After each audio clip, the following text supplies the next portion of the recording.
बहुत समय पहले पहाड़ियों और घने जंगलों से घिरे सुरमापुर नाम के एक छोटे से गांव में एक बहुत ही सुंदर बाग था। उस बाग में रंग बिरंगे फूल, मीठे फल और बड़े बड़े पेड़ थे। दूर दूर से लोग उसे देखकर खुश हो जाते, लेकिन गांव के लोग उस बाग के अंदर जाने से डरते थे। गांव वालों का मानना था कि बाग के उस पार एक पुरानी गुफा है और उस गुफा के अंदर से अक्सर किसी की अजीब और भारी आवाज आती है। जो भी उस रास्ते से गुजरता उसे कोई पुकारता था, मुझे यहाँ से बाहर निकालो, मेरी मदद करो। यह आवाज सुनकर लोग डर जाते और भाग जाते। धीरे धीरे पूरे गांव में यह बात फैल गई कि उस गुफा में कोई भयानक जिन रहता है। इसी डर की वजह से गांव का कोई भी आदमी उस बाग के पास तक नहीं जाता था। एक दिन गांव के दो युवक खेत में काम करते हुए बात कर रहे थे। एक बोला, भाई कल मैं गलती से उस बाग की तरफ चला गया था। जैसे ही गुफा के पास पहुंचा, फिर वही डरावनी आवाज सुनाई दी। दूसरा युवक घबराकर बोला, अरे पागल हो क्या, वहां क्यों गए थे? तुम्हें पता नहीं उस गुफा में जिन रहता है, अगर वह तुम्हें पकड़ लेता तो क्या होता? आगे से कभी उस तरफ मत जाना। उनकी बातें पास में काम कर रहा एक और लड़का सुन रहा था। उसका नाम मोहन था। मोहन बहुत जिज्ञासु और बहादुर लड़का था। उसने सोचा, ये कैसी आवाज है जो सालों से लोगों को डराती आ रही है? इसके पीछे जरूर कोई राज होगा। शाम होते ही सब अपने अपने घर चले गए, लेकिन मोहन के मन में वही सवाल घूमता रहा। अगले दिन सुबह गांव में अचानक हलचल मच गई। लोग एक घर के बाहर इकट्ठा थे और रो रहे थे। मोहन भी वहां पहुंचा तो देखा कि गांव के एक युवक बलराम की लाश पड़ी थी। लोग कह रहे थे कि बलराम कल रात उस बाग के पास गया था और फिर कभी वापस नहीं आया। सबका कहना था कि उसे गुफा वाले जिन ने मार दिया। यह बात सुनकर पूरे गांव में और ज्यादा डर फैल गया। उसी गांव में हरिलाल नाम का एक व्यापारी रहता था। उसकी दो बेटियां थीं, किरण और चंदा। दोनों बहनों को फूलों से बहुत प्यार था। एक दिन चंदा बोली, बहन, बहुत दिन हो गए हम उस बाग में नहीं गए, वहां कितने सुंदर फूल होते हैं। किरण बोली, हाँ, लेकिन बाबूजी हमें वहां जाने से मना करते हैं, कहते हैं गुफा बहुत डरावनी है। चंदा ने धीरे से कहा, मुझे तो लगता है वहां कोई रहस्य है। अगर सच में जिन होता तो अब तक गांव वालों के सामने आ जाता।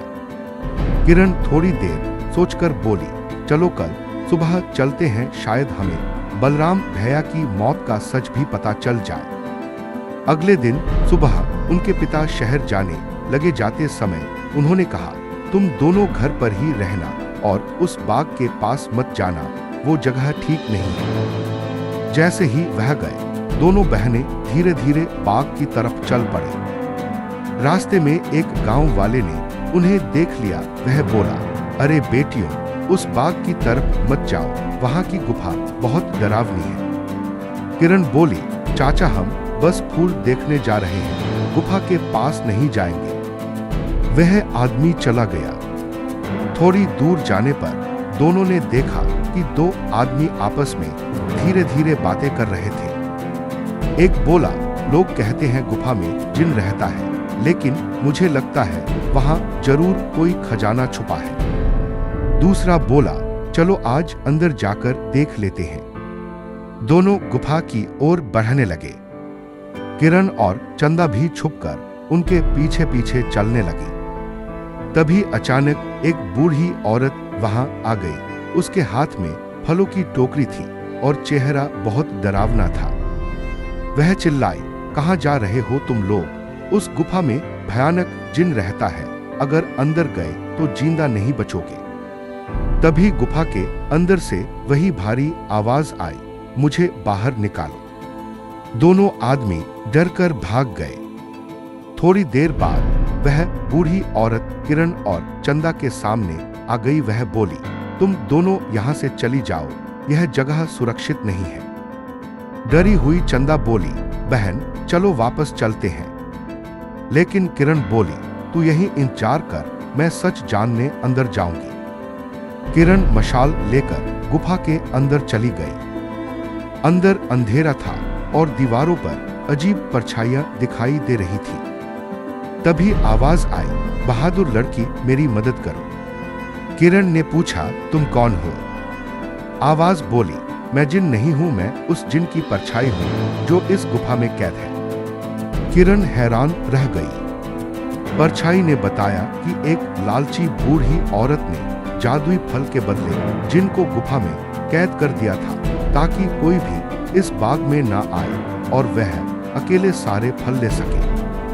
किरण ने पूछा, मैं उसकी मदद कैसे कर सकती हूँ? परछाई बोली, उस बूढ़ी औरत की झोपड़ी में एक चमकदार फल है, उसी में उसकी कैद का रहस्य छुपा है। किरण चुपके से झोपड़ी की ओर गई। अंदर बहुत सारे फल रखे थे।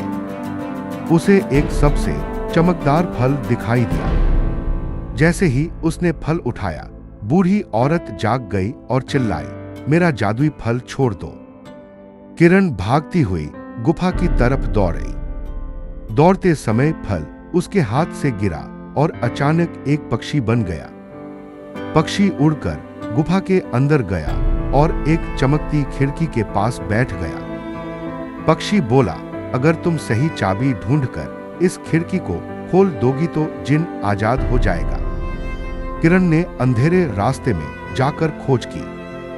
उसे 4 चाबियां मिली। बहुत सोचने के बाद उसने लाल रंग की चाबी चुनी। वह सही निकली। किरण ने खिड़की खोली और अचानक तेज रोशनी फैल गई। वही पक्षी असली जिन में बदल गया।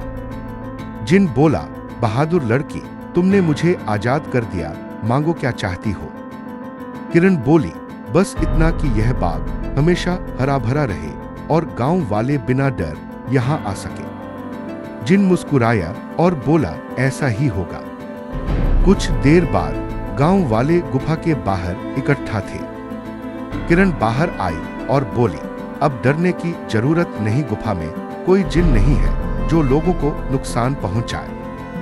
गांव वाले खुश हो गए। धीरे धीरे सबको सच्चाई पता चल गई कि बलराम को उस लालची बूढ़ी औरत ने मारा था।